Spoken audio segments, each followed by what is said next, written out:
Pessoal, boa noite. Hoje a gente vai começar então a nossa sétima aula do nosso curso aqui de Python para Machine Learning. E como estava conversando com vocês aqui antes de começar a aula, hoje vai ser Machine Learning com Python.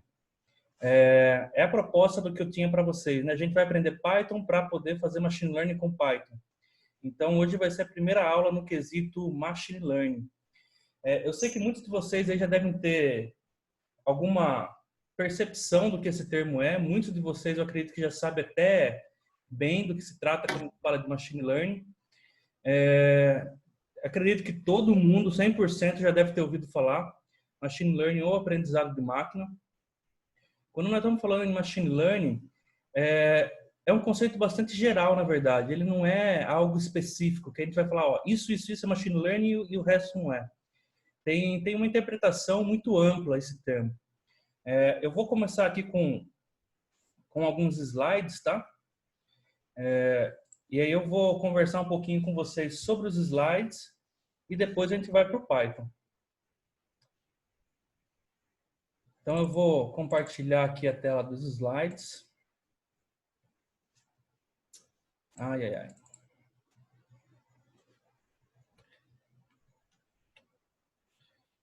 Compartilhando. O pessoal aí vai chegando, entra daqui a pouco. Deixa eu ver só aqui, ó. Eu nunca utilizei para compartilhar a tela. Estão vendo minha tela aí? Só os slides? Sim ou não, pessoal? Antes estava aparecendo a área de trabalho do senhor, agora está aparecendo um slide. Só o slide, né? Isso. Tela cheia. Maravilha. Bem, então hoje a gente vai começar a falar de fundamentos de Machine Learning, tá, pessoal? Os fundamentos são basicamente os paradigmas do que envolve essa teoria. Como é que a gente define, de certa forma, o que é Machine Learning. Tim Mitchell, num livro, em 97, ele determinou dessa forma aqui, ó, que é uma maneira que é super abrangente, super geral essa definição dele. Ele falou que assim, ó, pode-se dizer que um programa de computador que aprende a partir de uma experiência E, seja lá qual for essa experiência, com respeito a uma classe de tarefas T e com medida de desempenho P, se o seu desempenho na tarefa melhora com a experiência, então isso é um programa de computador que se pode dizer de Machine Learning. Bem, o que seria aqui a experiência? O que seria a tarefa? E o que seria o desempenho? Quando a gente está fazendo modelagem, por exemplo, que nem a gente vai... Hoje, na aula de hoje, a gente vai usar aqueles dados que nós estamos utilizando ainda, que a gente fez na aula de Pandas, que é o dados de compras lá nas redes sociais. A experiência é o conjunto de dados. A experiência é aquilo que a gente consegue guardar numericamente do que aconteceu. A experiência é aquilo que, cada vez que eu conseguir observar o fenômeno que eu tenho interesse, aquilo ali conta como uma experiência nessa terminologia aqui de Mitchell, tá? O que seria uma classe de tarefas? A tarefa seria classificar quem é que vai comprar e quem não vai. Quem é que é classe 0 lá não comprou e classe 1 lá não comprou. Certo? E qual que é o desempenho que eu vou analisar? O desempenho, por exemplo, que nem a gente viu lá na nossa aula também, por exemplo, pode ser a taxa de acerto. A gente estava vendo lá o quanto que a nossa taxa de acerto era boa a partir de alguns testes, lembra? Então, ó, será que quanto mais experiência eu tiver, ou seja, quanto mais dados eu tiver para fazer a tarefa de classificar os compradores, analisando essa tarefa pelo seu desempenho, pela acurácia que ela tem no modelo, será que o desempenho melhora quando eu coloco mais informação, ou seja, que eu coloco mais experiência? Então, isso aí forma um sistema de aprendizado, certo? Que é basicamente, pessoal, é um análogo muito forte com o nosso aprendizado. É por isso que a gente usa até o termo aprendizado, né? A gente, à medida que a gente vai tendo informações a mais sobre algum tema, seja lá ele qual for, a gente vai entendendo melhor o que está acontecendo. Eu não sei se vocês já viram assim, quando vocês, com criança principalmente, assim, ó, você fala para ela, olha só esse cachorro aqui, ó. Daí ela aprende que é um cachorro. Mas daí ela vê um cavalo, por exemplo, e ela pensa que é um cachorro também. Por quê? Porque é parecido, só é maiorzão, né? Mas o formato é meio similar, digamos assim, né? Aí ela aprende, não, aquilo ali é um cavalo, esse é cachorro, aquele é cavalo. Daí ela aprende que a diferença ali de tamanhos ali tem um diferencial. E assim por diante, com pássaro, por exemplo, né? No Machine Learning, a gente tem vários tipos de aprendizado. Dois dos principais aprendizados são esses que estão nesse slide aqui. Ó. É o aprendizado não supervisionado e o aprendizado supervisionado. O supervisionado é quando nós temos um agente que nos diz qual que é a variável resposta. Por exemplo, no nosso problema lá das redes sociais, a nossa variável resposta era quem comprou ou quem não comprou. Ou seja, aquilo ali supervisiona a modelagem, supervisiona o aprendizado. Pode ter casos que eu não tenho aquela variável resposta, mas mesmo assim eu queira fazer um agrupamento das minhas informações em grupos que tenham heterogeneidade, que sejam diferentes cada um de outro, sabe? No supervisionado, a gente quer geralmente classificar dado a experiência de aprendizado. Na não supervisionada, a gente quer fazer, em geral, agrupamentos de conjunto de dados. Por exemplo, na supervisionada, a gente pode querer prever se uma pessoa é boa ou má pagadora quando a gente vai emprestar um crédito. A gente pode querer prever se numa imagem tem um cachorro, um gato, ou um passarinho, ou um avião, ou qualquer outro objeto que eu queira ver. Posso querer saber se numa imagem tem pornografia ou não. Isso daí, todo algoritmo de rede social tem um algoritmozinho lá de machine learning, um modelinho que tudo que você posta lá é filtrado por esse modelo que diz tem ou não tem pornografia. Se tiver, ele não permite que você publique. Entendeu?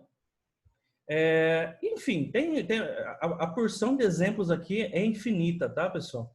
Eu vou mostrar alguns exemplos bem bacanas para vocês aqui nos próximos slides. Na não supervisionada, por exemplo, nós queremos, por exemplo, fazer um agrupamento de clientes por propensão à compra. Só que eu não tenho quem comprou, quem não comprou ainda, entendeu? Mas posso fazer. Posso fazer agrupamento de clientes de propensão a quem vai parar de ser meu cliente. Isso aí seria propensão a churn. E por aí vai, né? Tem muitas aplicações em marketing, né? Dentre muitas outras também, né? No aprendizado não supervisionado.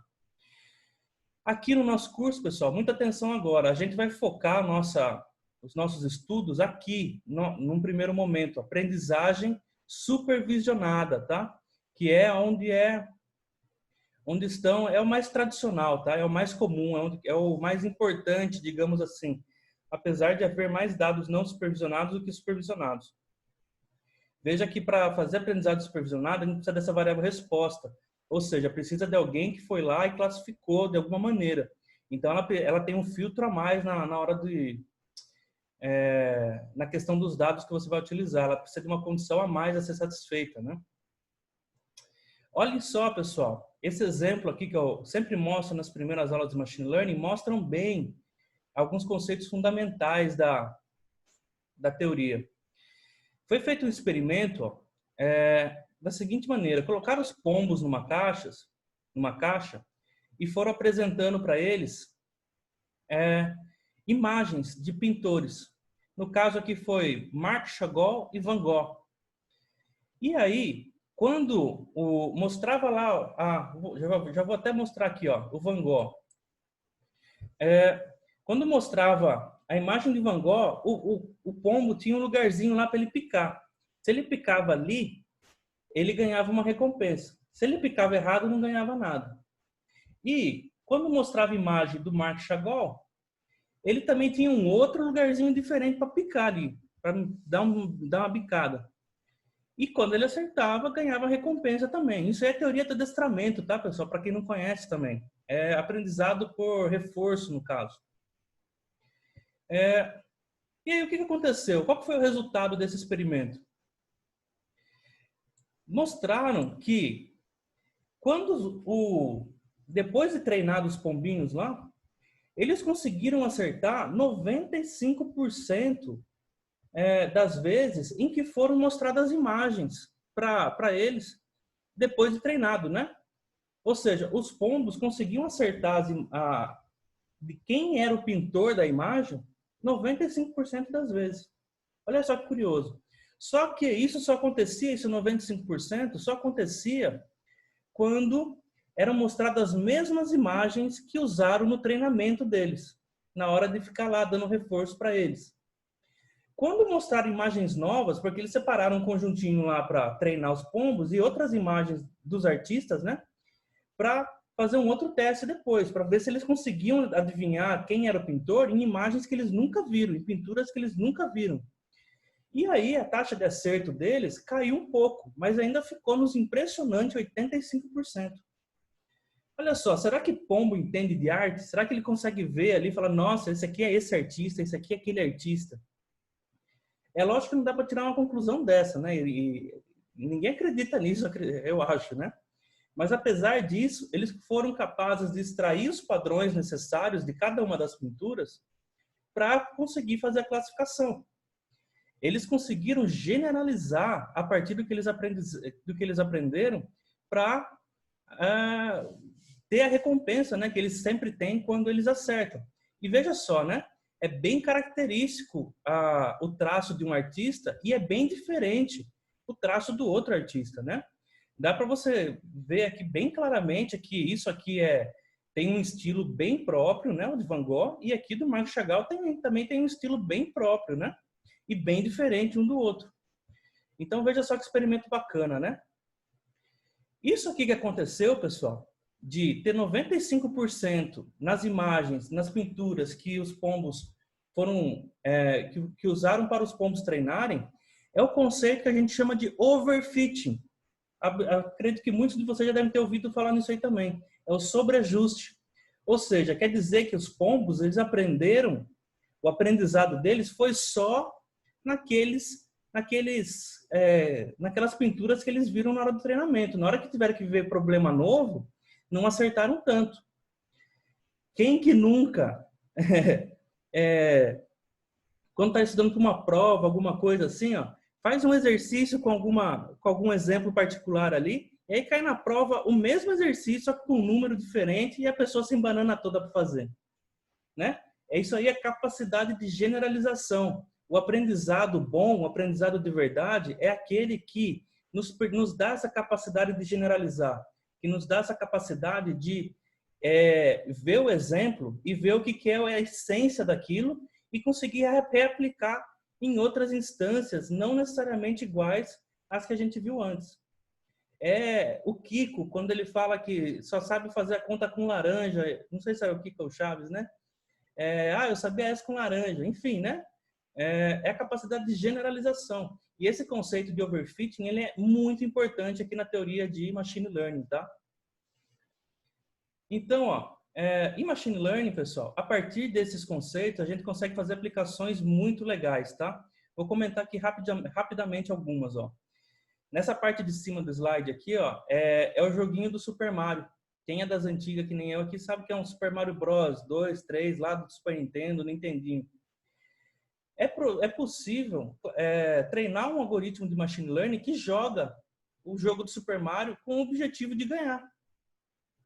Aqui, ó, quem gosta de ver um documentário na Netflix, ó, veja esse AlphaGo. É muito legal esse documentário também. Ele mostra o algoritmo da Google, o modelo de machine learning da Google, ganhando de um campeão absoluto no jogo de Go. O jogo de Go é um jogo chinês de tabuleiro lá.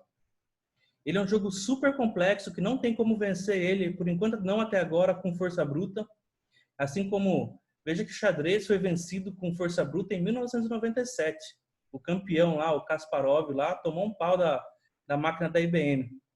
E aqui foi em 2016, se eu não me engano, o rapaz foi completamente, não vou dizer humilhado, mas foi minimizado, digamos assim, porque ele era um grande campeão. Se não me falha a memória, ele foi campeão desse jogo, campeão mundial de Go, há 20 anos quase que consecutivos, ele ganhava tudo. Então ele é tipo absoluto no jogo dele. e depois ele jogou 5 jogos contra o algoritmo da Google, perdeu 4 e ganhou 1. E eu suspeito fortemente que a Google deixou ele ganhar uma só para não ficar muito feio. Mas enfim. Isso aqui é outra aplicação recente que eu acho que você já deve ter visto por aí também, que é o Deepfakes, que é o fato de você colocar imagens de uma pessoa no corpo de outra. Aqui, ó, tá o rosto do Nicolas Cage na cara, no corpo dessa menina aqui, ó. Isso também tem aplicações bem legais, tem umas aplicações meio dark, meio impróprias, mas tem outras que são bem interessantes, como por exemplo, fizeram lá num museu de arte da Califórnia, eles pegaram um ator que tinha um porte mais ou menos igual ao do Salvador Dalí e pegaram imagens do rosto dele e colocaram no rosto do ator. E aí fizeram uma animação lá como se fosse o próprio Salvador Dalí interagindo lá com o pessoal no museu. Então é uma forma de tipo simular pessoas que já não estão mais aqui, né, que foram importantes e tudo mais, de uma maneira assim lúdica, né? Olha aqui outra aplicação que vai revolucionar completamente a nossa sociedade. É o carro autônomo. Se vocês entrarem nesse link aqui, ó, dá para ver um carro da Tesla, já tem mais de um ano já. Esse carro da Tesla fazendo um baita de um percurso com vários detalhes bem interessantes, como, por exemplo, entrar numa rodovia, sair da rodovia, fazendo tudo de forma autônoma. O cara não tira a mão do joelho aqui enquanto está fazendo a apresentação. E recentemente, acho que essa semana, o Elon Musk anunciou que eles estão muito próximos de uma automação completa. Para quem é mais entusiasta na área de carros autônomos, tem vários níveis de automação, tá? Os primeiros níveis a gente já tem, né? Tem alguns carros aí que tem piloto automático na estrada, que fazem mudança de faixa sozinha, breca automaticamente ao prever uma colisão. Mas esses aqui são autônomos que nem você coloca lá no Google, fala, quero ir daqui até lá, e você não faz nada. Esse que é o nível autônomo que se deseja, né? Olha essa aplicação aqui, ó. A China está meio sem moral, né, para falar de aplicação médica, né? Mas brincadeira, né? Mas assim, isso aqui é uma cabine chinesa, uma cabine de atendimento. Ó. A pessoa ela entra aqui, ó, ela enfia o dedinho dela lá em algum lugar, que tira uma gotinha de sangue, já roda uns exames ali na hora. Uma câmera tira foto também do rosto e já faz algumas inferências também. E a partir disso a máquina faz um diagnóstico do paciente, manda para um médico, que pode estar em qualquer lugar do mundo, basta ser um médico associado. O médico vai ver o diagnóstico da pessoa, baseado nas informações que foram passadas, e vai dizer se o diagnóstico é bom ou não. E se o diagnóstico for bom, já emite ali na própria hora ali para a pessoa, e ela pode vir aqui do lado e pegar o remédio que ela precisa. Então é uma cabine de atendimento completa, usando inteligência artificial. E lógico que passa pela aprovação do médico antes por conta das legislações, né? Nós ainda não temos nenhuma legislação que permita uma inteligência artificial emitir diagnóstico. Mas eu acredito que isso é uma questão de tempo apenas, né? Logo, logo vai se ter a confiança necessária para que uma cabine dessa aqui seja utilizada de forma autônoma, né? Porque imagina só, num posto de saúde, gente, eu acredito que 95% para mais dos casos são casos bem simples, né? A pessoa, você está com gripe, você está com dor de garganta, você está com não sei o que lá. Então, não são casos que requerem uma atenção médica muito grande. E sendo possível diagnosticar através de exames rápidos e autonomamente, não tem por que não utilizar. E veja também o potencial disso, pessoal, para levar a medicina em comunidades carentes, em países carentes, digamos assim, né? O médico precisa pode estar em qualquer lugar do mundo para emitir para emitir o ok ali, né? Não precisa nem ser na mesma linguagem, pode ser um médico brasileiro emitindo parecer para alguém lá na China, desde que seja um médico credenciado, né? É um tanto quanto futurístico isso, né? Mas eu acredito que, sei lá, daqui 10, 15 anos essas coisas já vão estar bem populares, viu? Enfim, Machine Learning é isso, pessoal. É sobre como utilizar dados para chegar em respostas de predição. Veja que, quando a gente está falando de modelagem preditiva, que é basicamente um sinônimo de Machine Learning, não é inteiramente um sinônimo, mas são 90% iguais, modelagem preditiva e Machine Learning, o nosso interesse é prever algo, prever o que vai acontecer. É fazer uma bola de cristal. Só que, dependendo do caso, o nosso interesse não é plenamente na predição. Vou dar 2 exemplos para vocês aqui, ó.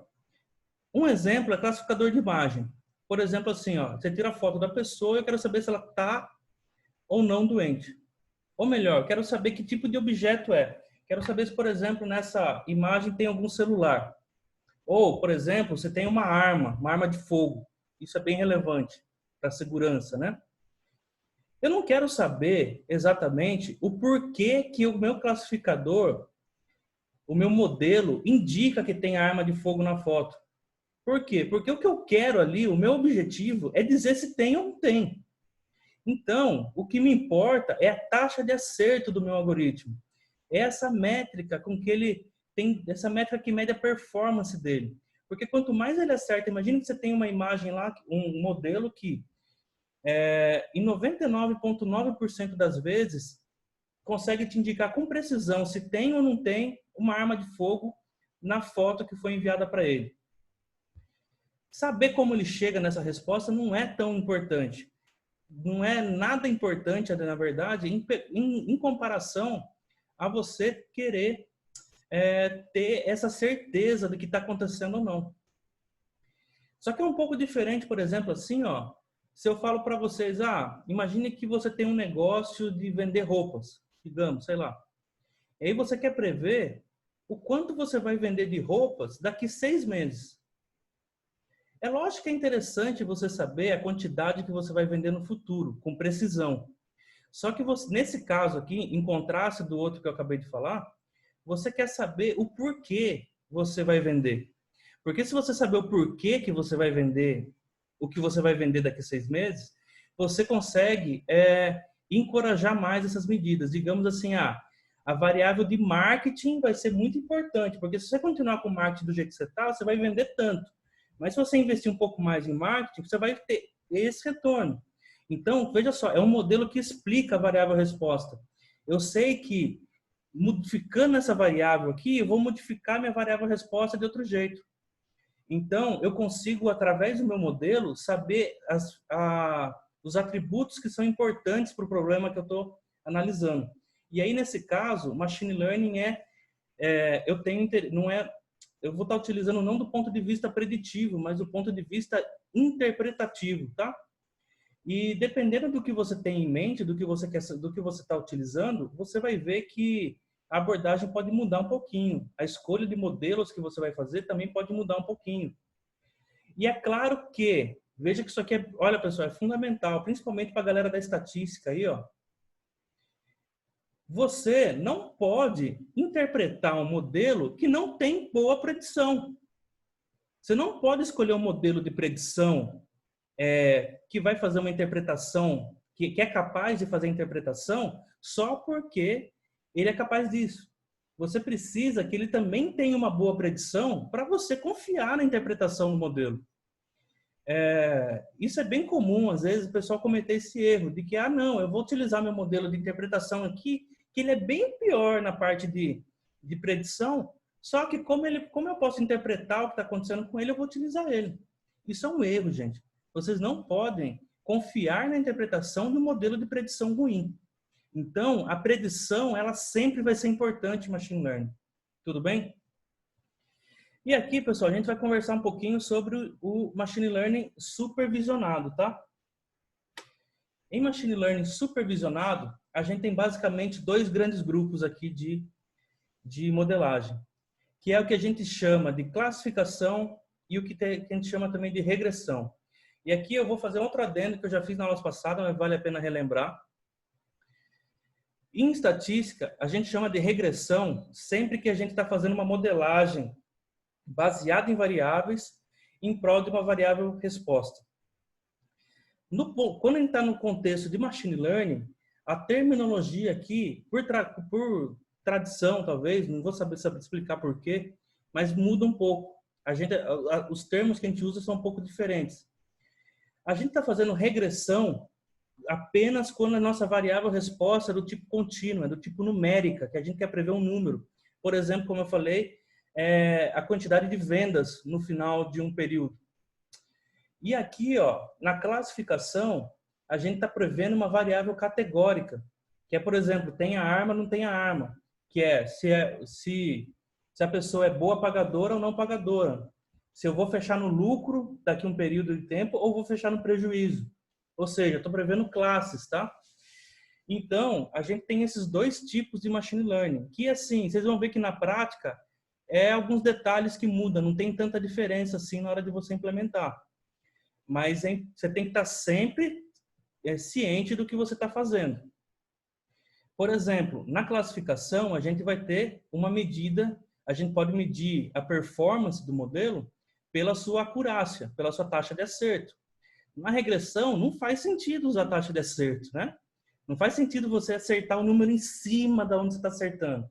Então, essa métrica praticamente não nos serve para nada no contexto de regressão. Mas o que a gente pode usar lá em regressão, por exemplo? O erro quadrático médio, digamos. O erro quadrático médio é o quanto que você está errando cada observação do seu real valor. Aí você vai somar, vai elevar ao quadrado para você desconsiderar o sinal do erro, né? E depois soma tudo. E aí você vai ter um somatório de erros, que vai ser, e tira a média, no caso. Daí você tem o erro quadrático médio, que é a métrica mais popular, digamos assim, para regressão. Assim como a acurácia é a métrica mais popular para classificação, o erro quadrático médio é a métrica mais popular para a regressão. E claro, pessoal, existem muitas outras métricas, tá? E eu vou mostrar para vocês contextos que essas métricas aqui não são adequadas de ser utilizadas. A gente tem que pegar e utilizar outras métricas, tudo bem? Mas claro que a gente acaba usando essas mais vezes do que as outras por conta, né, de que elas são abrangentes o suficiente. Olha aqui, ó, em classificação. Ó. Em classificação, vamos ver o que é overfitting em cada um dos casos, em classificação e regressão. Veja aqui, ó, que eu tenho um espaço distribuído aqui com xizinho e bolinha, e a linha azul representa o meu modelo. Veja só que esse modelo aqui, que é basicamente uma reta, a gente chama de underfitting, nesse caso aqui. Por quê? Porque apesar de estar classificando razoavelmente bem, veja que o que está abaixo da reta eu chamo de X, o que está acima da reta eu chamo de bolinha, eu vou estar cometendo alguns erros aqui, mas eu vou estar acertando mais coisas do que errando. Aqui no overfitting, ó, veja que a curva azul, ó, ela faz um esforço danado para capturar todas as regiões aqui, ó, de forma a não errar ninguém. Ó. Se você ver bem aqui, ó, tudo que está acima da curva, teoricamente acima, né, são bolinhas, e abaixo são os X. Então ele não erra nada, não errou nada aqui. E o que seria mais apropriado seria uma curva desse tipo aqui, ó, que pega a essência desses dados, que pega o que está acontecendo no caso mais geral. Porque veja só, se eu pegar mais amostras dessa mesma população aqui, esse modelo aqui que pegou lá em cima de cada um deles vai tender a errar, porque ele foi em regiões que, a princípio, a maioria dos casos não é igual ao que está quando ele fez aquela curva. Por exemplo, daqui para baixo, aqui assim, ó, vocês devem ver meu mouse aí, né? Vocês conseguem, a tendência é ter mais X do que bolinha. Então, quando tiver mais outros dados, aqui vai tender a ter mais X. E aí esse modelo vai errar. Ou seja, ele não vai ser bom. Assim como o modelo que não ajusta muito bem, também vai errar e não é bom. O que generaliza melhor? É esse caso aqui que pega a essência. Ele tem uma capacidade de generalização melhor, que é o que está chamado aqui de fitting apropriado. Então, esse aqui é o underfitting, esse é o overfitting, e aqui é o fitting ideal. A mesma ideia acontece no caso de regressão. No regressão, veja aqui, ó, eu tenho esses pontos aqui. Se eu passar uma reta por eles, veja que não é uma modelagem ruim. vou ter alguns erros aqui, vários pontinhos distantes da reta, mas tudo bem, é um ajuste. No overfitting, veja que a curva, ela praticamente procura os pontos ali para passar em cima. Aí o que acontece? Quando tiver pontos novos, provavelmente não vai cair em cima dessa curva, e aí vai acabar errando mais, por conta de por exemplo, cair distante da curva. E aí o que é? Da onde que os dados estão gerados mesmo? Por exemplo, é esse aqui, o just right, o ideal. É uma curva, por exemplo, lembra que nas aulas de NumPy eu fiz algumas gerações de dados e eu adicionava uma normal como se fosse um erro? Porque todo modelo tem aquilo que eu posso prever, a informação que está no dado, e tem o erro que é intrínseco, a variação que não está representada nos meus dados. E eu não tenho o objetivo de modelar esse erro que não tem informação nos meus dados para que eu modele ele, certo? Eu tenho que pegar e deixar o mais geral possível para que esse erro seja mínimo. E o que acontece é aqui. A gente vai mostrar na prática como é que esses exemplos de overfitting acontecem, tá? Olha só aqui, ó, são 2 posts da Fly, ó, que mostram em apenas uma imagem o que é overfitting. Veja só essa casinha de cachorro aqui, ó. Veja que tem um cachorro aqui dentro, né? Dá para fazer o narigão dele aqui para fora. Mas digamos, essa casinha só serve para esse cachorro. Se eu pegar outro cachorro, ela não vai servir. É como se fosse um modelo que só serve para aquele dado, para aquele cachorro, né? Então, veja que o modelo que tem overfitting, que tem um ajuste super em cima, não é bom, gente. Isso aí não é bom. Pode ser contraditório para vocês no começo, mas cair em cima não é bom. Assim como aqui essa cama aqui, ó, que permite que a pessoa só durma numa posição. Se ela se mexer um pouquinho ali, pronto, a cama já não serve mais. Por quê? Porque estava particularizado só para aquela situação em que a pessoa estava dormindo assim de ladinho aqui, né? Enfim. Então, pessoal, overfitting é isso. É quando o seu modelo ajusta ao dado que você tem e só aquele dado que você tem. Quando vem dado novo, ele não sabe o que fazer direito. Certo? E aí, como que a gente faz, então, para se livrar do overfitting na modelagem, né? Veja que, ó, em Machine Learning, a gente vai estar sempre pensando nessas 3 coisas quando está fazendo modelagem. A gente vai precisar de um modelo para ajustar, um modelo que vai pegar os seus dados e vai transformar esses dados na predição da variável resposta. Vai precisar de uma métrica e vai precisar de um método de validação. A métrica é o que vai medir a nossa performance, certo? Ela que vai dizer o quão bom a gente está na tarefa que nós estamos tentando realizar. E o método de validação, pessoal, é o método que vai garantir que a minha performance é justa, que a minha performance é de fato uma performance real. Porque quando a gente está em overfitting, a gente vê uma performance uma performance maior do que a esperada, só que ela não é justa, ela não está representando a realidade da situação. Então a gente sempre vai precisar dessas 3 coisas, ó. Um modelo, a métrica que a gente está utilizando e o método de validação.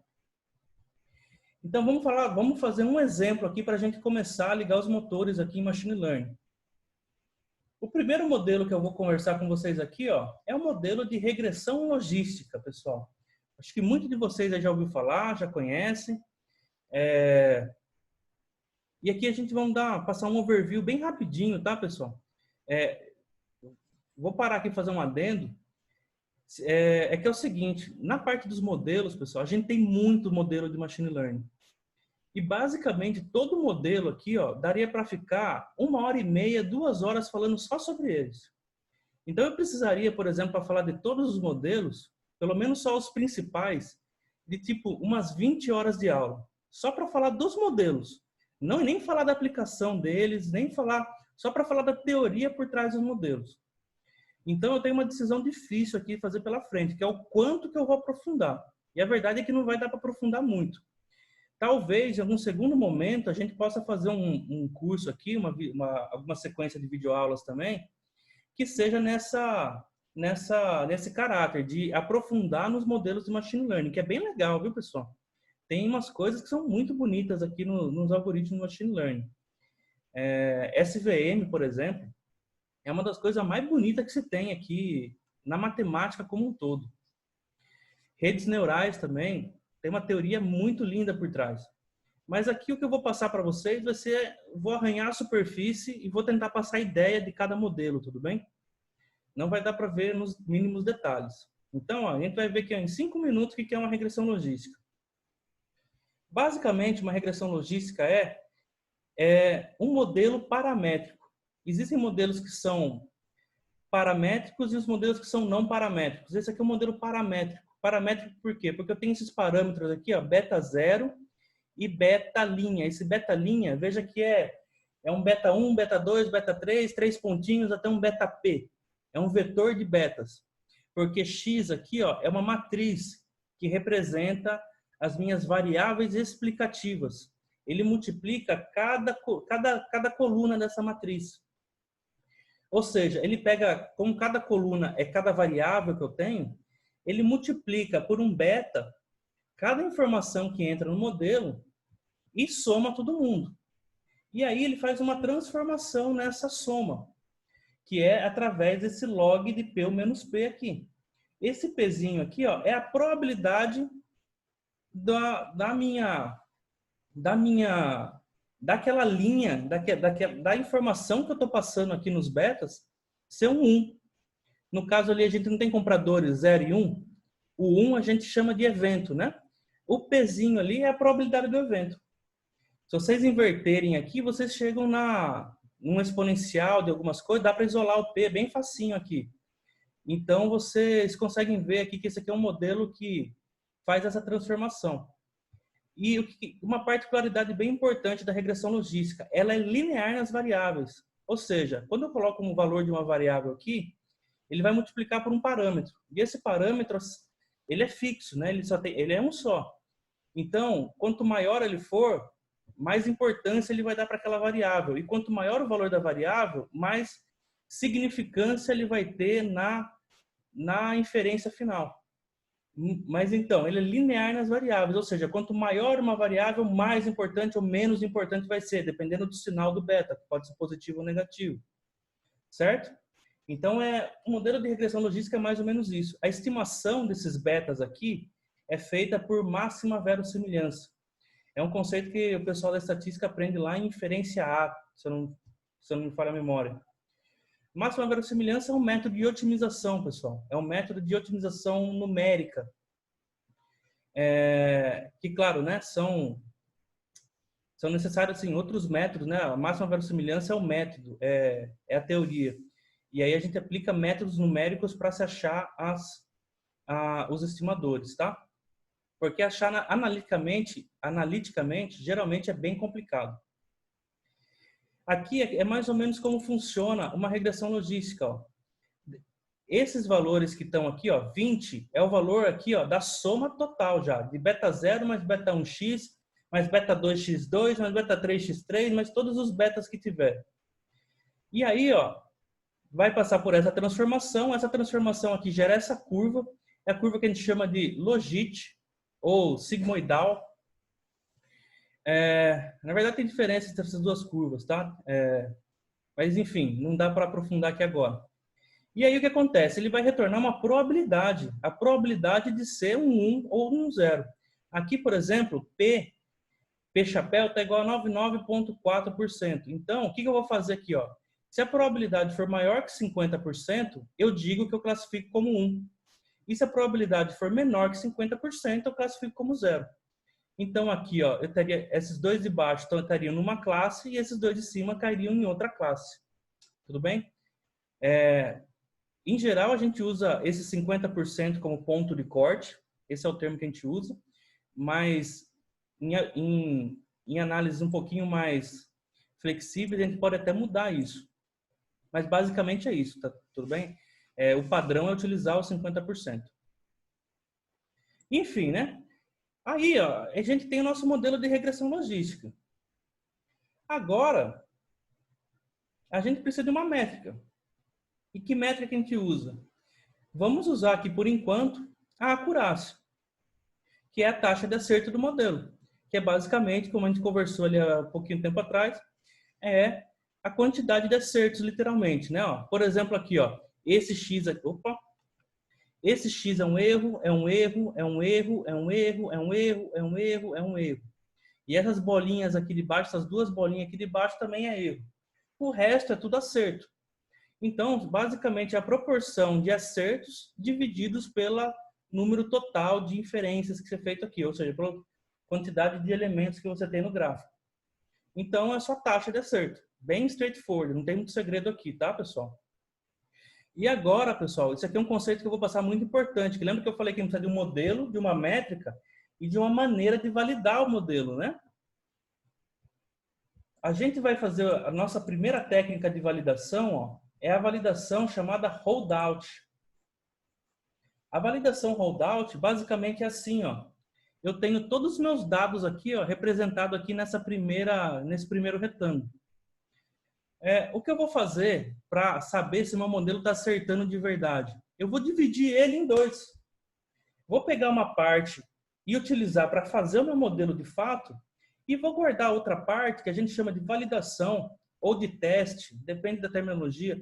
Às vezes a gente divide até em três, que é treino, validação e teste, mas isso é assunto para outra aula. Mas preste só atenção no que a gente está fazendo aqui, ó. A gente está pegando todos os dados que nós temos, uma parte vai para treino e a outra parte vai para teste. Vocês viram que eu já peguei aqui mostrando com a mão que a maior parte tem que ir para treino e a menor parte vai para teste. Porque, veja só, aqui agora é um trade-off que a gente vai ter que fazer. Porque quanto mais eu deixo dados no meu teste, melhor a minha validação. Só que menos informação eu tenho para fazer meu treinamento. E, da mesma maneira, quanto mais informação eu tenho no treinamento, melhor o meu modelo vai ficar. Só que a minha avaliação do modelo vai piorar, porque eu vou ter menos informações para validar ele. Então, a gente tem que achar aqui um ponto de equilíbrio. Não tem regra, não tem uma regra para você determinar isso daqui. Ó. Por exemplo, às vezes em linhas gerais se utilizam 70%, 30%, ou 80%, 20%, ou 75%, 25%, que seja. Mas isso depende muito da quantidade de dados que você tem. Por exemplo, se eu tiver um N de 1 milhão de linhas, se eu pegar, por exemplo, 5%, que é 50 mil, já é o suficiente, porque 50 mil é bastante informação para eu validar. Então, posso fazer meu treinamento nos outros 95%. Certo? Então, depende muito do contexto que você está inserido. E isso é o que a gente vai fazer na aplicação de hoje aqui no Python. A gente vai aplicar esse método aqui, o holdout, para fazer uma inferência de um modelinho de regressão logística. Beleza, pessoal? É bem simples aqui, né? Mas vocês vão ver que tem problemas essa técnica, ela não é absoluta. A gente vai tentar entender quais são os problemas e como é que a gente pode fazer para driblar esses problemas. Um resumo aqui, ó. Em Machine Learning, os pressupostos dos modelos não são importantes. O que importa é quanto o seu modelo consegue de performance em dados que não foram utilizados em seu treinamento. Ou seja, eu não quero saber se a regressão logística é adequada para o meu modelo ou não. Eu não quero saber se as minhas variáveis ali são lineares na variável resposta para saber se o meu modelo vai ser adequado ou não para ser utilizado. Tudo que vai guiar se o meu modelo é adequado ou não é o resultado aqui, ó, em amostra cega. Então, essa aqui é uma beleza de Machine Learning, no meu ponto de vista, né? Vocês vão ver que a gente vai, em outros modelos aqui, a gente vai forçar tanto a barra nas suposições que eles têm. E, claro, quando a gente força muito a barra, a tendência é que ele não vai ficar um bom modelo, né? Mas, se porventura do destino acontecer dele ser o melhor modelo que eu conseguir, é o que você tem para usar aí, entendeu? Machine Learning funciona assim, é altamente experimental, tá, velho? Tem até um teorema que fala que, sem fazer suposições nenhuma sobre um conjunto de dados, não tem como saber de antemão qual que é o melhor modelo que vai se ajustar a eles. Esse teorema chama de No Free Lunch Theorem. É o teorema do não tem almoço grátis. Você tem que testar todo mundo ali mesmo. E bem, pessoal, vamos para a aplicação então. Ó. Aqui eu encerro meus slides, tá? Acabei ficando até um pouquinho mais de tempo do que eu queria aqui, mas vamos que vamos. Vou Vou abrir o Colab agora. Pessoal, como eu já estou um pouco em cima da hora, vamos fazer um pouquinho diferente hoje. Eu vou pegar e, em vez de ir digitando com vocês, eu vou explicando o código que eu já tenho pronto aqui, tá? Porque senão a gente vai passar muito aqui da hora. Tem bastante código aqui para mostrar para vocês. Então, ó, tá todo mundo vendo meu Colab aí, né?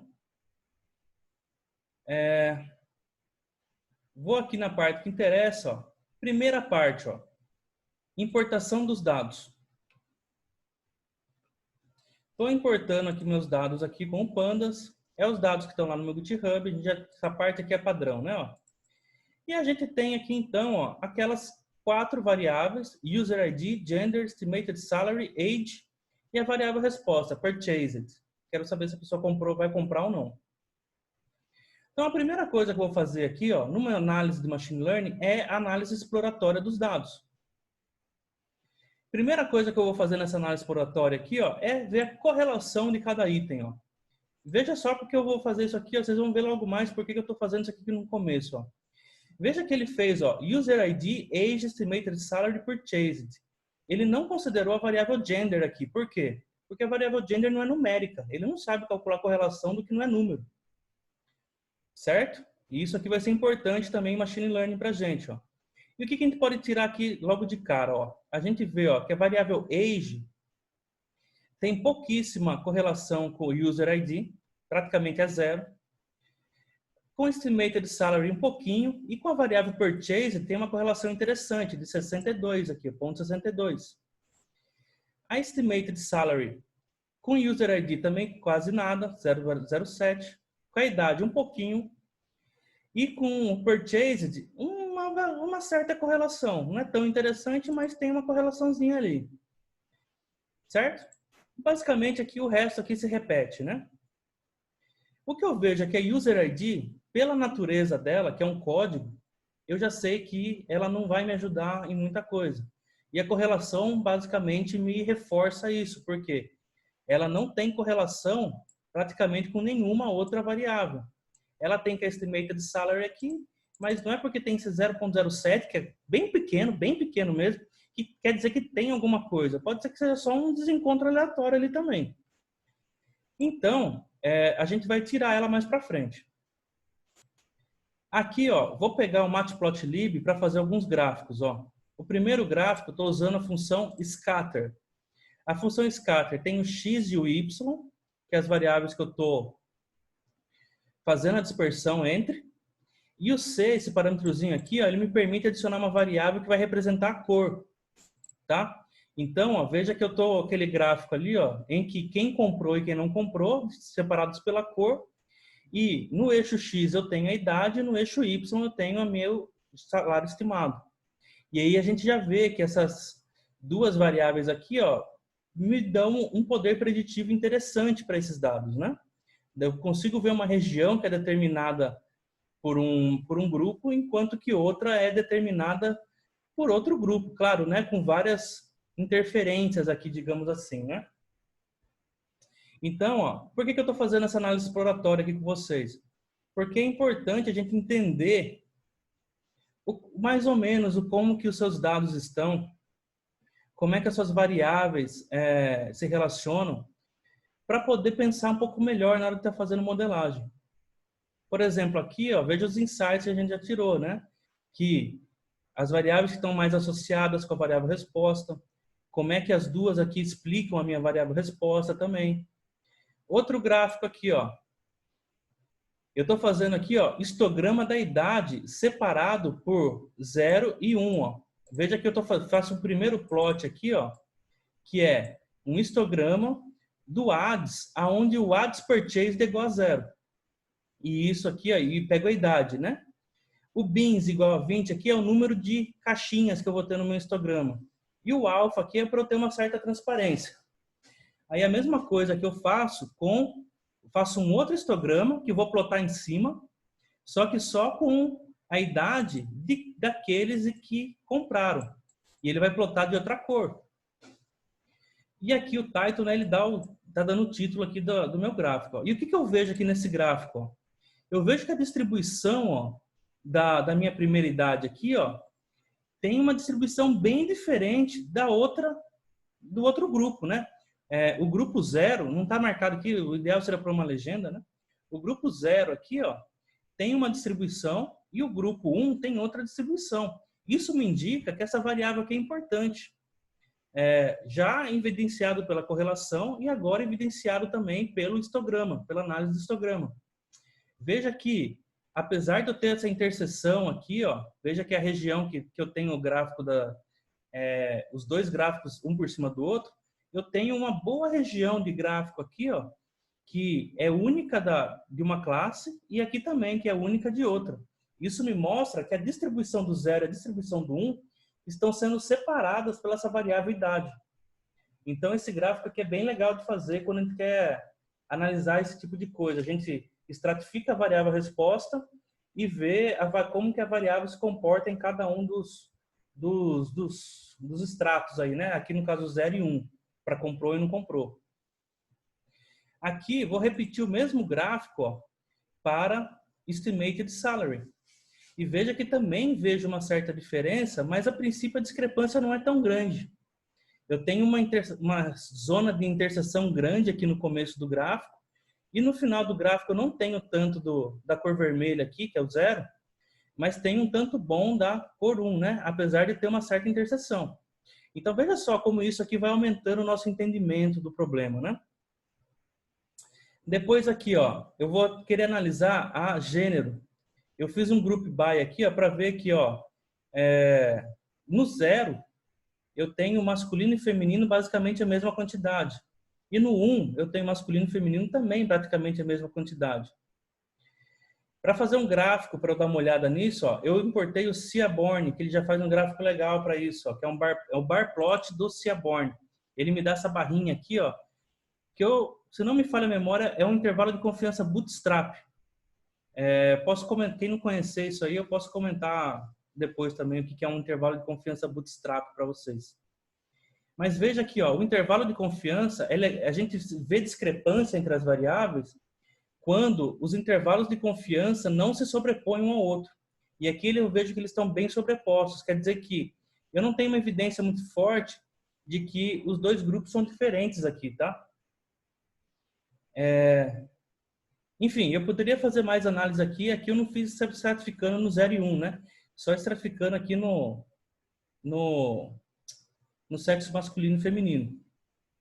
Aqui, ó, eu fiz para deixar para vocês, ó, um exemplo em que eu faço todos esses gráficos juntos numa imagem só.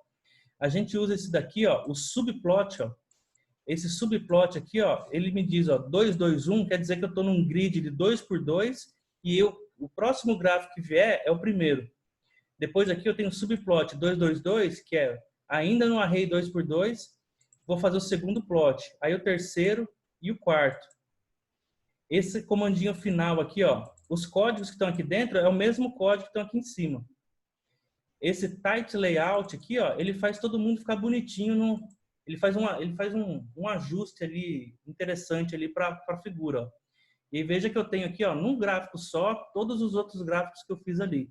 Às vezes, para colocar no relatório, é mais interessante dessa maneira, que você resume a informação, fica um pouco mais aglutinado, mas, enfim, pode ser a escolha da pessoa que está fazendo o relatório, tá? Só para deixar como exemplo aí para vocês. E aí, agora a gente vai começar o pré-processamento dos dados para Machine Learning. A primeira coisa que a gente precisa fazer, pessoal, é deixar tudo isso em formato numérico. Tem alguns modelos que até conseguem, algumas implementações de modelos nas linguagens de programação, que até conseguem lidar com dados categóricos em formatos que não são numéricos. Mas veja que, por exemplo, a variável sexo, a gente não pode deixá-la de fora por enquanto, né? A gente não sabe exatamente se ela vai ajudar ou não na nossa modelagem. E ela estava como sexo masculino e feminino lá, né? Então, a primeira coisa que eu faço aqui, ó, eu estou criando uma variável nova chamada sexo e deixo todo mundo como 1. E quando for female, agora eu estou pegando aqui, ó, a localização do ads gender igual a female, atribua na variável sexo o valor 0. Ou seja, vai ficar female é 0 e male é 1, certo? Masculino, vou estar codificando por 1 e feminino estou codificando por 0. É essa alteração que eu estou fazendo aqui. Estou criando uma variável nova com essa codificação. Outra coisa bastante interessante de fazer sempre nas modelagens é a normalização, pessoal, de variáveis contínuas. A normalização nada mais é do que você pegar uma variável que nem aqui eu tenho a idade, que está numa escala de 18 a 60 anos. Eu vou pegar essa idade, eu vou subtrair a sua média, porque quando você faz a idade menos a média, o que acontece com a média da variável nova? A média da variável nova fica em 0, certo? Porque justamente você subtraiu justamente a média de cada informação. Então, na hora que você tira a média de novo, a média vai ficar em 0. Só que a variância ainda fica alta, pode ficar, seja ela qual for. Aí o que a gente faz para controlar a variância? A gente divide os valores pelo seu desvio padrão. Dessa maneira, quando a gente divide pelo desvio padrão, a variável nova vai ficar com desvio padrão 1. Ou seja, eu normalizei o desvio padrão também. Então, o que eu fiz aqui? Eu chamei de uma variável aqui, a média da idade, desvio padrão da idade. Então, veja que estou pegando aqui, a ADSAGE tirando a média. A ADSAGE e STD é Standard Deviation, tá? É o comandinho aqui, o métodozinho aqui para tirar o desvio padrão. E estou guardando numa variável aqui. A mesma coisa eu fiz para a variável Estimated Salary, porque é outra variável contínua, né? E aqui, dei um print, Aqui está a média da idade, o desvio padrão da idade, a média do salário estimado e o desvio padrão do salário estimado. E aí, o que eu faço? Eu vou fazer uma nova variável aqui, estou chamando de idade, que vai ser o age menos a média dividido pelo desvio padrão.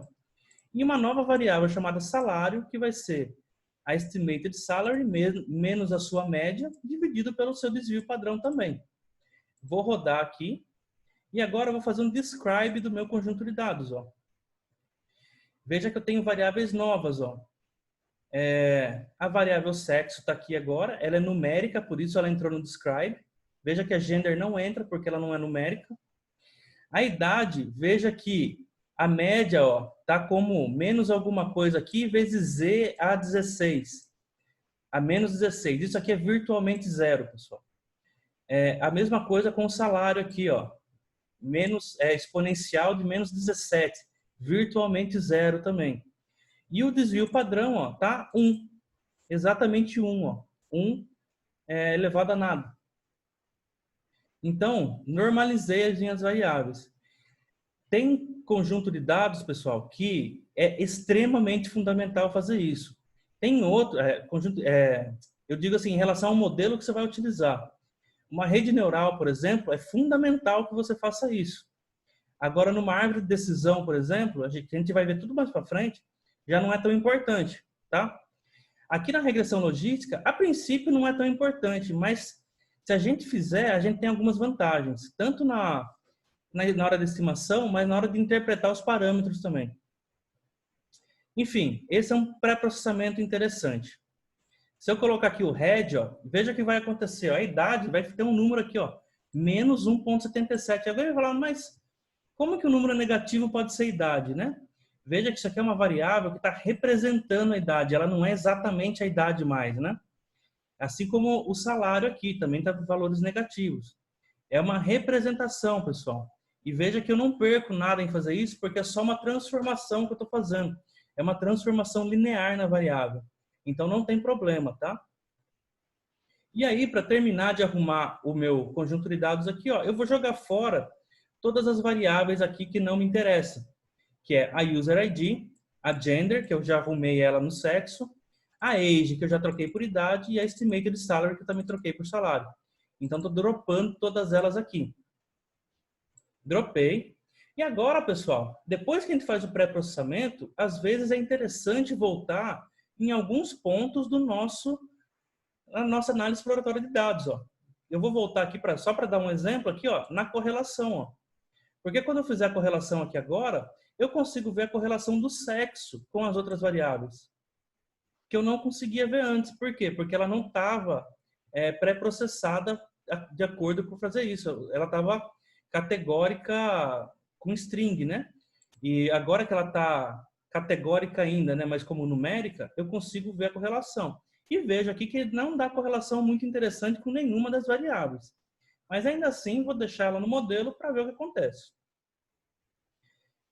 Pronto, esse é o pré-processamento, pessoal. Deixamos tudo aqui nas variáveis do jeito que tem que ficar a princípio. Normalizadas e todas numéricas. Agora, a gente vai preparar o nosso conjunto de dados para validação. O que é preparar para validação, pessoal? Eu tenho que dividir entre teste e treinamento. Para dividir entre teste e treinamento, é lógico que tem várias funções aqui no Python prontas já para isso, mas num primeiro momento quero mostrar para vocês aqui na prática mesmo como é que o que está acontecendo nisso daí, ó. Basicamente, a gente tem nosso conjunto de dados, a gente tem que pegar aleatoriamente uma certa proporção. Nesse caso aqui, eu vou pegar 75%. Veja que, se eu pegar aqui, ó, ads.shape,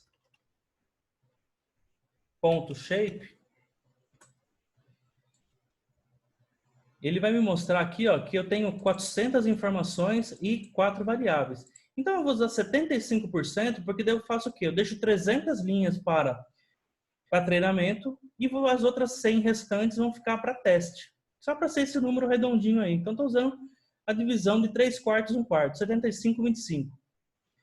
E aí, o que eu vou fazer aqui? Ó? Primeira coisa que eu vou fazer, ó, é embaralhar o meu conjunto de dados. Ó. Nessa linha aqui, ó, eu estou fazendo NumPy Random Choice de N e N. Ou seja, o N aqui, ó, é o shape 0, ou seja, esse 400. Então, eu estou tirando 400 amostras do número de 1 a 400. E depois eu vou pegar, ó, veja só, aqui ó, o índice está 0, 1, 2, 3, 4. Quando eu pego no índice location dos índices que eu gerei aqui em cima, ó, veja que o meu índice aqui está aleatorizado agora. Eu baguncei meu conjunto de dados. Por quê?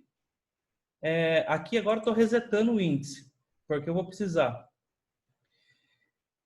Dessa maneira, é que muitas vezes o conjunto de dados vem, tudo que é 0 vem primeiro, e depois tudo que é 1 vem depois. A gente precisa aleatorizar se a gente vai fazer uma amostra disso, né? Aí o que eu fiz aqui, ó? Proporção 75%. O N treino aqui eu tive que transformar em inteiro, mas é a proporção vezes o N, ou seja, 300. N treino é 0,75 vezes N, que é 0,75 vezes 400, que vai dar 300. E aí, meu conjunto de dados de treino vai ser todo mundo até o 300. E o de teste é o de 300 até o final. Ó. Lembra que o 2 pontinhos me dava o até, né? Quando você não coloca nada, ele vai até o final. Se eu não coloco nada antes, é desde o começo. E aí, ó, veja só, o shape do treino e o shape do teste. Ó. Ficou 300 variáveis no treino e 100 variáveis no teste. Maravilha? Agora, vou separar aqui no padrão que eu preciso para entrar nos modelos de machine learning que eu vou utilizar depois.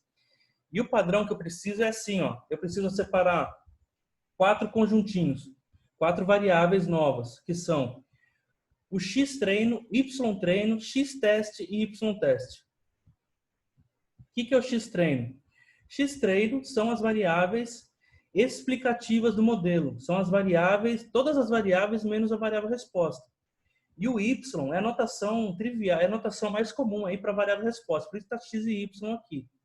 E o y-treino é a minha variável resposta apenas. E a mesma coisa eu repito para o teste. Então, eu estou pegando aqui, ó, em x-treino, ó, é o treino, todas as linhas em que a coluna do treino não é a purchased.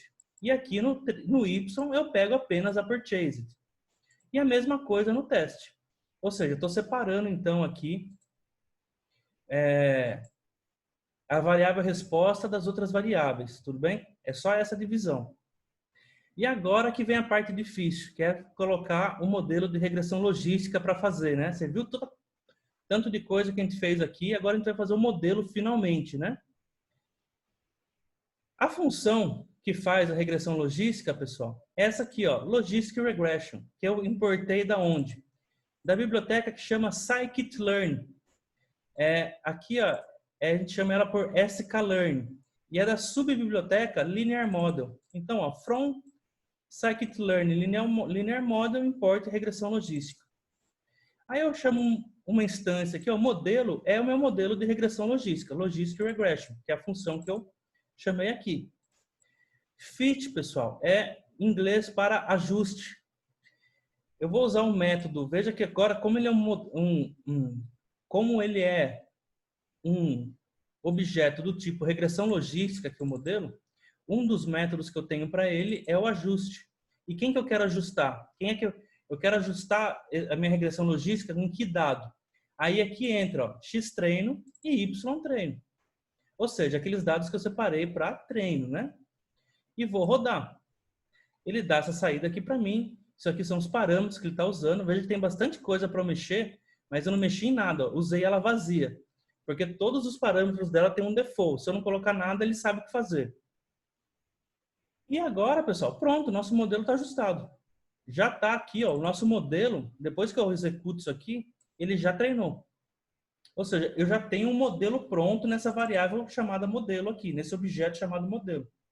Só que o que falta agora? Eu preciso avaliar nos dados novos, nos dados que ele não utilizou para ser treinado, né? Então, a gente vai usar a nossa variável chamada predict. Aliás, o nosso método chamado predict. O predict, basicamente, é o método que faz previsão em dados novos. Eu estou utilizando o meu modelo agora. O modelo que eu treinei aqui, eu vou utilizar ele usando as variáveis de teste, que é o x-test.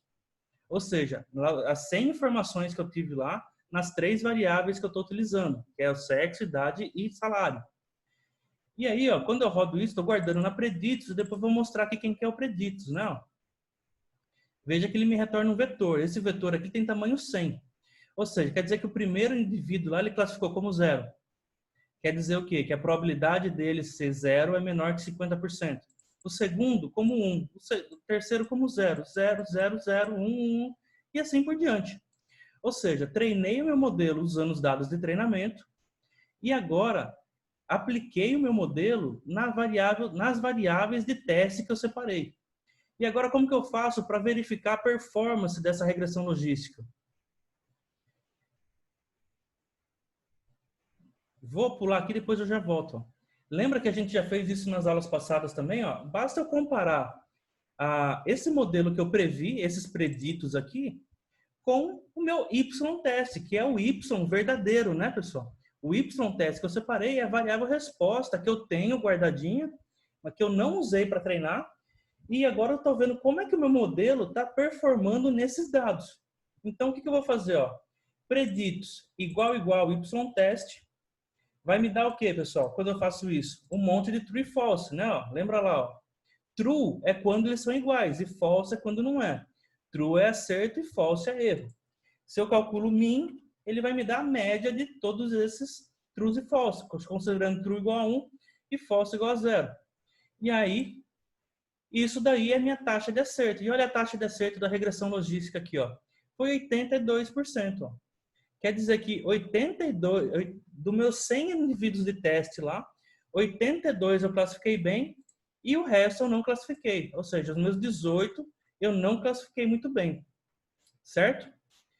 Olha, pessoal, esse que eu falei aqui, ironicamente, né? A parte difícil. Ó. O modelo é literalmente a parte mais fácil da nossa análise. Todo o nosso trabalho, você pode perguntar para qualquer um, 80 a 90% do tempo investido na modelagem machine learning é aqui, ó, na análise exploratória de dados e pré-processamento. Os 10, 20% de tempo que sobra, a gente usa para fazer a modelagem, que é bem rapidinho aqui, né? Ó. E pronto, ó, chegamos, nosso modelo de regressão logística teve 82% de taxa de acerto. Aqui, ó, tá os coeficientes da nossa regressão, ó. Se eu chamar aqui, ó, o x treino, por exemplo, ponto head, esse aqui, ó, é o intercepto, que é o coeficiente da nossa regressão. Aqui, ó, 0,17 é o coeficiente do sexo. 2,21 é o coeficiente da idade e 0,95 é o coeficiente do salário. O que é mais comparável aqui são as duas variáveis contínuas. Ó. Veja que o coeficiente da idade deu bem maior que o coeficiente do salário. Isso é um indicativo também de que a variável idade é mais importante que a variável salário, apesar das duas serem importantes, tá? Só para ver aqui. Ele não solta um resumo muito detalhado aqui. Se a gente quiser um resumo mais detalhado, a gente tem que usar outras bibliotecas, tá?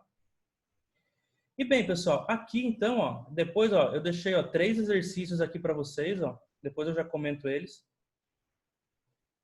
Isso daqui é uma modelagem de machine learning. Nosso primeiro modelo de machine learning aqui das nossas aulas de Python para machine learning. Veja como é relativamente fácil fazer, né, pessoal? Não tem muito segredo, né? E vocês vão ver que para fazer outros modelos, basicamente é a mesma coisa aqui, ó. É importar o modelo, fazer o fit, fazer o predict. Só que vai ter mais coisa, vai ter muito mais detalhe.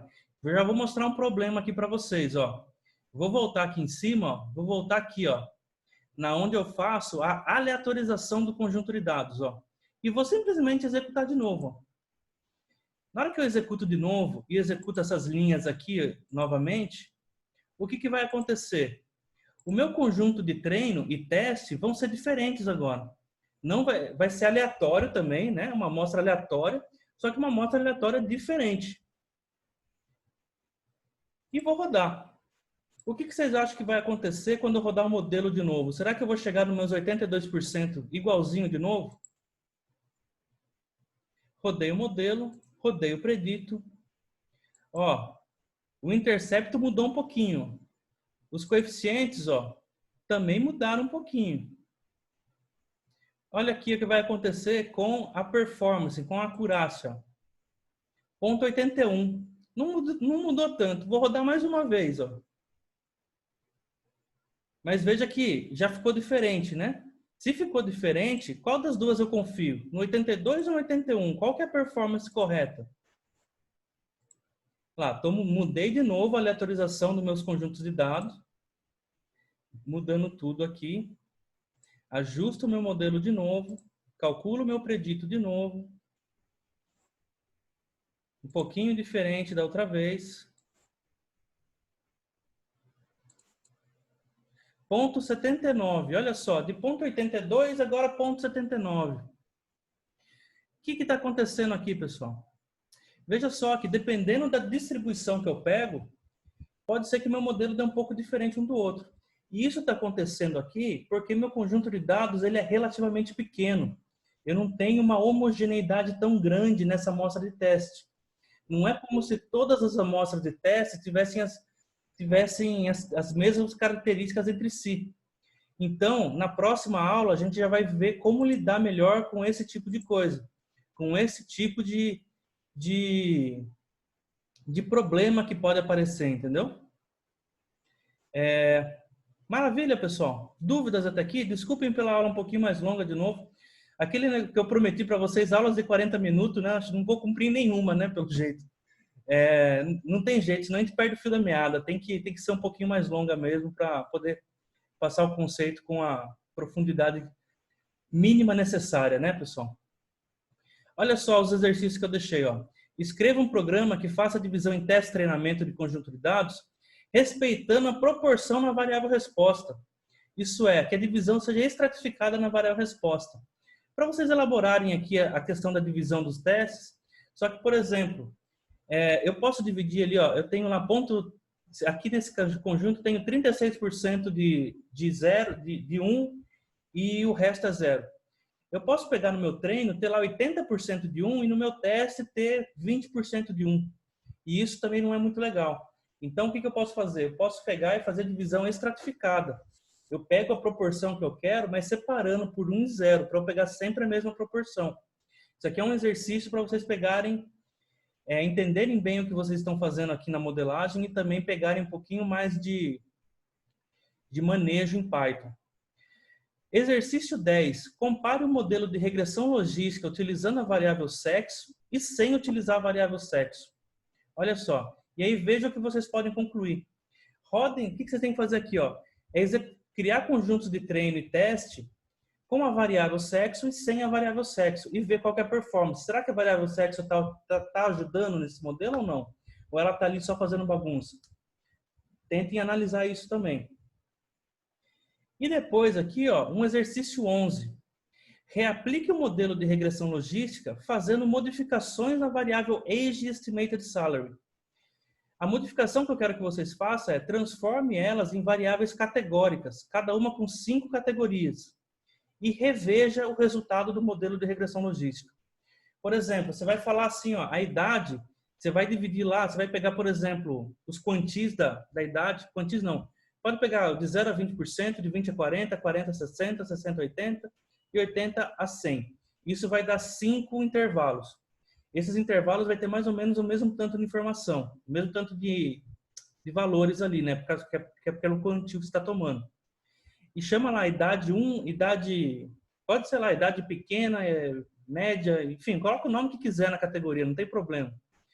Assim como vocês vão fazer no Estimated Salary, vai pegar as faixas de salário e vai pegar, aí fazer A, B, C e D, que nem vocês já fizeram num outro exercício que eu já deixei.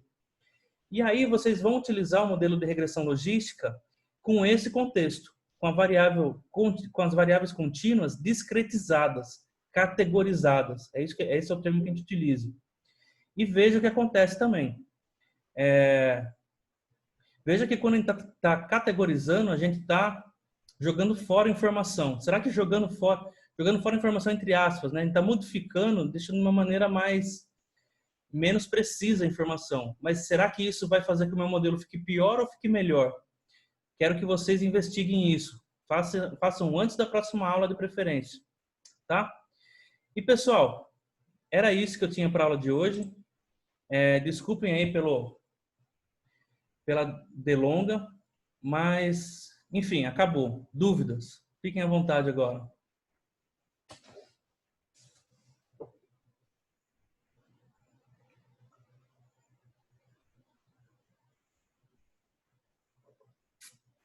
Falei pra caramba hoje, hein? Tranquilos aí, pessoal? Quem tiver alguma dúvida aí, fique à vontade, pessoal. Sei que às vezes no primeiro momento é um pouquinho mais difícil, né? As dúvidas vêm mesmo na hora que a gente está treinando, mas veja que isso aqui, pessoal, é um comecinho, é o primeiro degrauzinho de muito chão que vem para frente, ó. A gente vai estudar mais de dezenas de métricas de avaliação.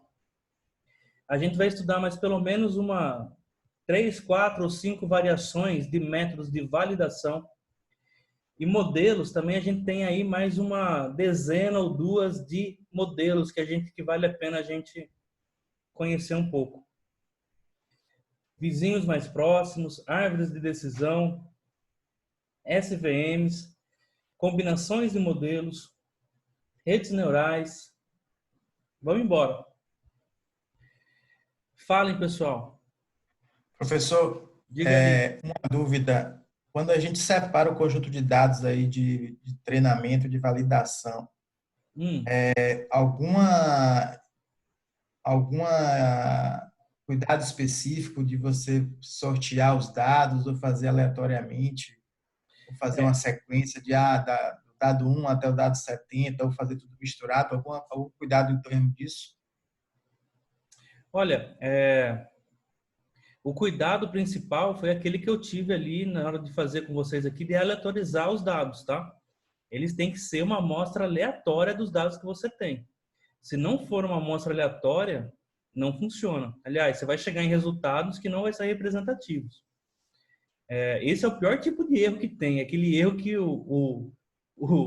a linguagem não indica, né? Porque você pode fazer isso, né? Não vai dar erro na hora de você programar isso, né? Mas é um erro teórico, um erro contextual, né? Então, tem que ficar esperto. Mas em teste de treinamento, basicamente, a única atenção que a gente tem que ter é na hora de aleatorizar o conjunto de dados.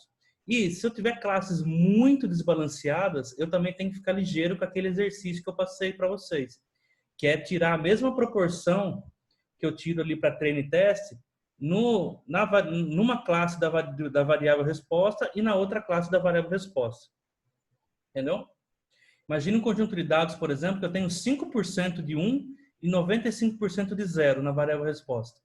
Pode ser que eu tire uma amostra que só tenha 0 para treino e aí eu não vou conseguir treinar, entendeu?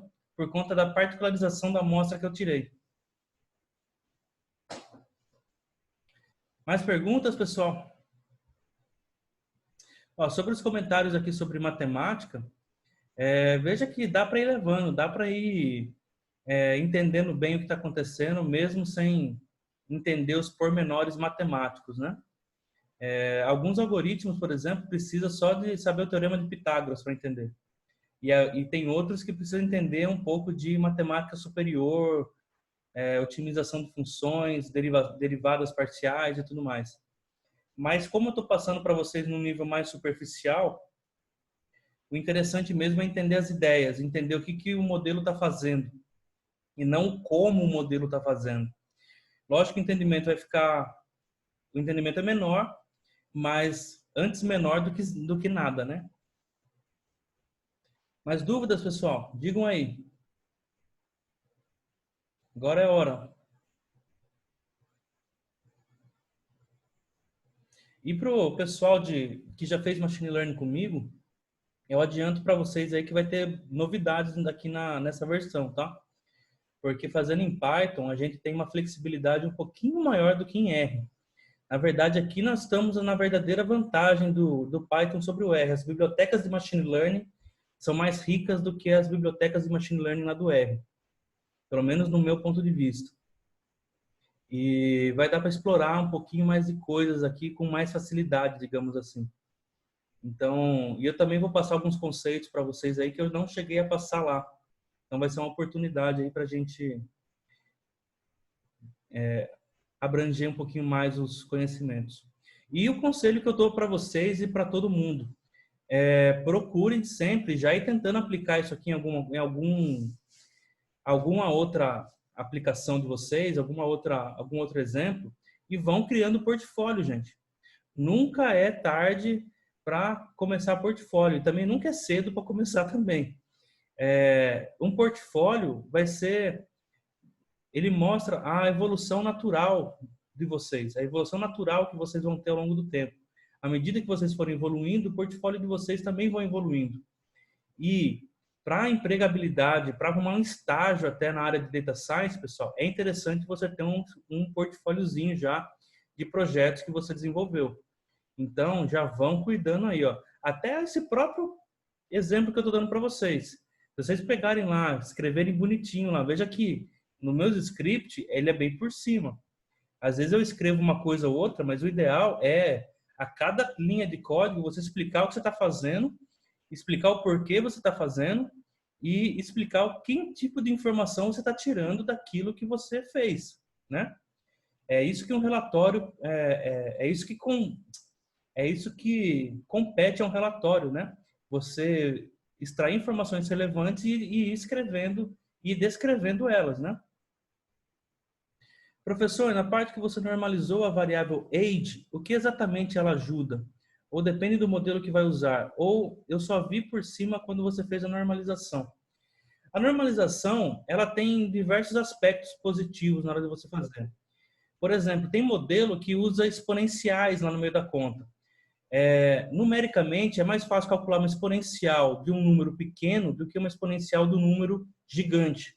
Pode até dar problema de número de dígito na hora de fazer a estimação. E também, lembra que eu mostrei aqui no final do script, que como um coeficiente lá da regressão estava maior do que o outro, e aquilo era indicativo que aquela variável era mais importante que a outra. Eu só consigo tirar esse insight se as minhas variáveis estiverem normalizadas. Porque, por exemplo, se eu tivesse utilizado do jeito que eu fiz aqui, ó, vocês podem até fazer depois, ó, sem normalizar, para vocês verem a diferença no coeficiente. O coeficiente do estimated salary ia dar alguma coisa bem próxima de zero, tipo 0,005. Por quê?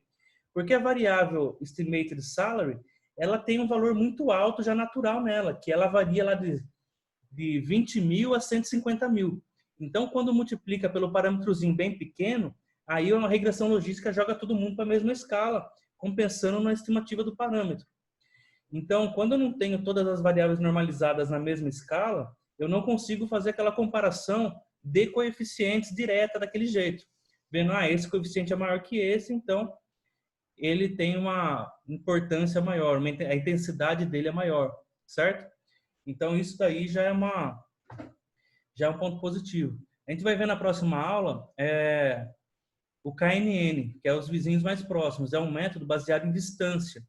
E distância também é altamente influenciável pela largura da sua variável, pela abrangência dela. Então, vai ser importante também a gente normalizar quando estiver fazendo KNN.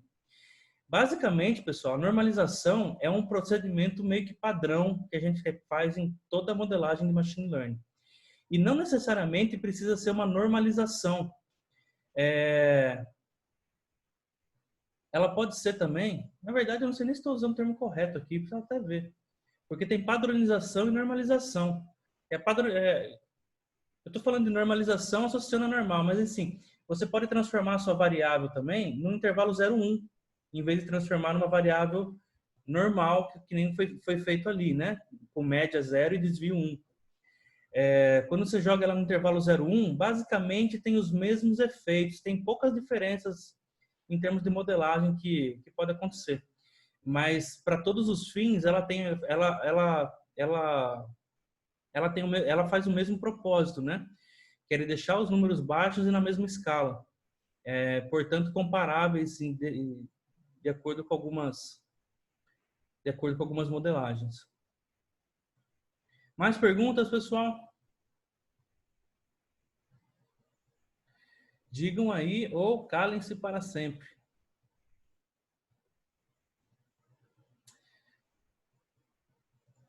Minha ideia em mais 5 aulas de Machine Learning, eu consigo passar para vocês todo o básico, acredito. Tudo que for necessário para supervisionado também, tá, pessoal? Então, não estou falando de não supervisionado ainda. E aí eu acho que eu vou encerrar no que eu consegui chegar em 12 aulas. E aí depois a gente começa algum outro grupo aí, a gente recomeça, vê quem que vai querer fazer também. Mando para todo mundo para dar um restart, digamos assim, né? E aí a gente pode fazer, o que eu estou pensando em fazer é focado em projeto daí, focado em projetos que vocês podem utilizar com mais intensidade no portfólio de vocês. Mas, enfim, quando a gente chegar lá, a gente vê direito o que vai fazer. Por enquanto, o que nós temos para hoje é isso. Mais perguntas, pessoal? Podemos encerrar? Tudo tranquilo? Então, vou converter o vídeo aqui. Geralmente demora um pouquinho para converter, depois upar. Como chega essas horas, eu já estou um pouco com sono. Eu deixo fazendo à noite aqui e amanhã cedo eu termino de pôr no YouTube e mando o script para vocês aí com os exercícios. Tudo bem? Maravilha, então, pessoal. Tudo tranquilo? Podemos ir embora? Então, boa noite para todo mundo aí. Mais uma vez, muito obrigado pela audiência. E vamos que vamos. Até mais, pessoal. Tchau, tchau. Tchau, tchau, professor. Obrigado. Falou.